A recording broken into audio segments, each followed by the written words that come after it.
আমাদের লোকেরা কালকে এদের প্রোগ্রাম আসছিল, তারা প্রোগ্রাম শেষ করে আমাদের স্কুলে হকি স্টিক নিয়ে ঢুকতেছে। তারপরে আমাদের ফ্রেন্ডেরা মানা করছিল যে আপনারা হকি স্টিক নিয়ে স্কুলে ঢুকিয়ে নেন, এটা একটা প্রতিষ্ঠান, এখানে মারামারি জায়গা না। তারপরে এরা আমাদের ছাত্রদের গায়ে হাত দিছে, তারা মানা করছে আর তাদের গায়ে হকি স্টিক দিয়ে মারছে তারা। উচ্চ বিদ্যালয় অষ্টম শ্রেণীর একজন ছাত্র। আমরা ইসলামী মিছিলে গেছি। আমরা আসার সময় আমরা দরজার এখানে খায় রয়েছি, আমাদেরকে জামাত শিবির পোলাপানে আসে কে পিছিয়ে আমরা দাঁড়িয়ে রয়েছি। আমাদেরকে আয়ে স্টিলের লাঠি দিয়ে SS5-এর লাঠি দিয়ে পিছিয়ে বিভিন্ন রকমের কথাবার্তা বলছে আমাদেরকে পিছিয়ে। শিক্ষার্থী স্যার বললো তোমরা যা, আমরা একটা বিচার নিব। এতদিন পর্যন্ত আমাদের কোনো বিচার হয়নি। কালকে ওনারা আসার পরে আমাদের উপরে আমনামনা হামলা করেছে। আমরা তো ওনাদের কিছুই করি নাই।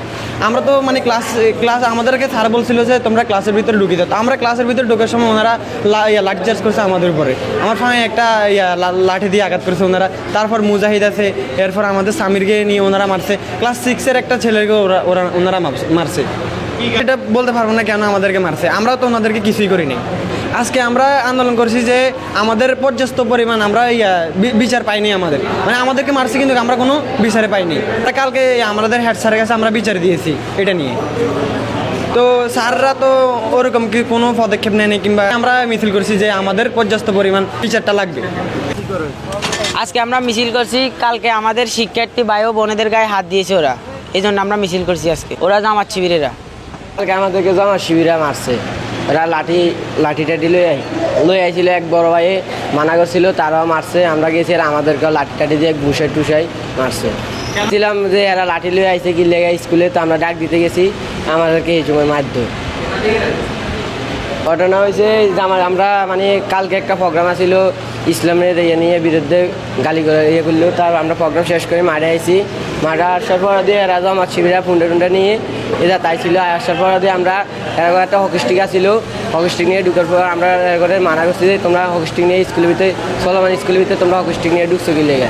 পরে ঢুকার পর দিয়ে আঙ্গ এক বড় ভাই কইছিল, পর পর দিব বড় ভাইয়ে ধাক্কায় মাক্কায় ফালা দিয়েছে, হকি স্টিক ঢুকলে তোমাদের সমস্যা কী? এটা পোলা ফাইন্ডে ফিটার জন্য হকি স্টিক আনছি আমরা।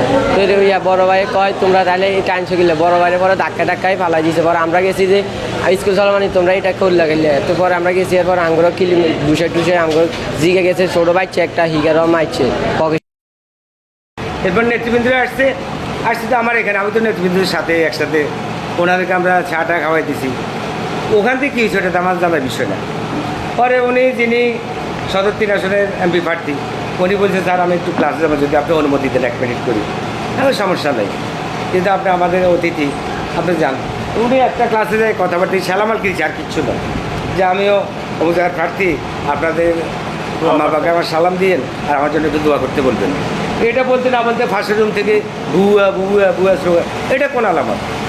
আমার একটা শিক্ষা পাবে, যেখানে সর্বদলীয় লোক আসতে পারে, অতিথি আসতে পারে, আমি তাদেরকে রিসিভ করা আমার নৈতিক দায়িত্ব। সে কোন দরকার সেটা জানার বিষয় নয়। এটা না স্কুল আওয়ামী লীগের, না বিএনপির, না জামাতের, না জাতীয় পার্টির, এটা আমভাবে সকল জনতার, যেটা এলাকার প্রতিষ্ঠান। তো বুয়া এখন উনি আসতে করলেন স্যার আমি যাই, উনি হরে মোটরসাইকেল উঠবে ঘরে চলে গেলো। এবার আমরা দেখলাম হয়তো কিছু লাইন আবার যাই, ওনার গাড়ির দিকে যাওয়ার জন্য চেষ্টা করছে। এই স্যার যথেষ্ট চেষ্টা, 7 মিনিট দিয়ে গেছে। আমরা সকল টিচার ওখানে করলাম, দাঁড়ানো করলাম গেট খুলে দিয়ে ওদের মোটরসাইকেল বাইরে যায়, গেট খুলে দাঁড়ানো করলে মারিয়ে এলা যেন বাইরে দিতে না পারে, বাইরে একটা দুর্ঘটনা ঘটবো, যেহেতু আমার স্টুডেন্ট। কিন্তু ওরা তো আমাদের কথা শুনে নাই, ওরা কাঁধে চিত্তে আছে। এইভাবে কি একটা প্রতিষ্ঠান চলে? একটা প্রতিষ্ঠান তো একটা প্রতিষ্ঠান প্রধান, যে কোনো প্রতিষ্ঠান একটা প্রধান থাকে, প্রধানের কন্ট্রোল থাকে। কিন্তু এই সমস্ত ঘটনা কারা করতেছে, কেন করতেছে, কী জন্য করতেছে, এটা তো আমার জানার বিষয় নেই। আমার কাছে লোক বলা গার্ডিয়ানরা অনেক রিক্সাওয়ালার ছেলে মেয়ে এখানে আসে, তারা কষ্ট রিক্সা চালায়, 20 বেতন তারা স্কুলে পাঠায় আমাদের 2টা শব্দ শেখানোর জন্য। আমাদের কাছে হলো হোলা নাইয়ে কোটিপতির হোলার যে মূল্যায়ন, আমার কাছে ফকিরের ফোলার একই মূল্যায়ন। আমার কাছে all are equal, not difference, all are student. আমরা সবাই একভাবে দেখি, কিন্তু এখানে কিছু বলবেন কি তারা কমান্ডার, তারা কার কমান্ডার, তারা কী চায়, কী করতে চাচ্ছে তারা, আপনার সেটা দেখি। এখানে দলের কাজ কী, এখানে মতের কাজ কী? এখানে আমরা তো সবাই এক জায়গায়, এটা আমার লোকাল প্রতিষ্ঠান, এখানে সব ধরনের মেহমান আসবে। এর আগে যে এনএসওটি সাহেব আসছে, ওনার 250-300 লোকের আমি নাস্তা করাইছি না, তখন তো কথাগুলো উঠে নাই।